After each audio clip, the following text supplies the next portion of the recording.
Nepal धितोपत्र board सेभनले share बजारमा लगाउँदै आएको 15 मिनटको औसत गणना विधि 15 मिनटको एभरेज वेटेज जुन चाहिँ सिस्टम थियो त्यसलाई चाहिँ खारेज गरेको छ। सेभनले आगामी कारोबारको दिनबाट जुन पुरानै विधि थियो कारोबारको अन्तिम मूल्य नै त्यो दिनको सेयरको मूल्य हुने भएको छ।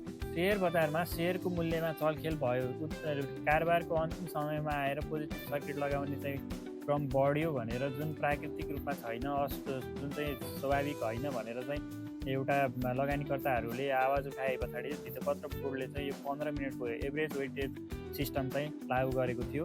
फेरि त्यसको अहिले चौतर्फी विरोध भए पछाडि चाहिँ सेभनले चाहिँ केही समय अगाडि चाहिँ छलफल गरेर हामी निर्णयमा जान्छौँ भनेको थियो। यो जुन जेनजीको आन्दोलन पछाडि खुलेको सेयर बजारमा चाहिँ उच्च गिरावट आयो, -6% नेगेटिभ सर्किट लागेर बजार बन्द भयो। त्यस पछाडि चाहिँ सेयर लगानीकर्ताहरूले चाहिँ धितोपत्र बोर्डमा गएर चाहिँ एउटा आन्दोलन गरे। त्यसको चाहिँ उच्च दबाब चाहिँ ठेक्न नसकेर चाहिँ सेभनले चाहिँ आज चाहिँ एउटा बैठक गरेर यो 15 मिनटको सिस्टम चाहिँ अहिले केही समयको लागि चाहिँ स्थगन गर्ने भन्ने निर्णय गरेको छ। यो सँगै चाहिँ सेयर लगानीकर्ताहरू चाहिँ उत्साहित भएका छन्। यसले चाहिँ बजारमा पोजिटिभ माहौल क्रिएट गर्छ भनेर चाहिँ एउटा लगानीकर्ताहरूमा उत्साह छाएको छ।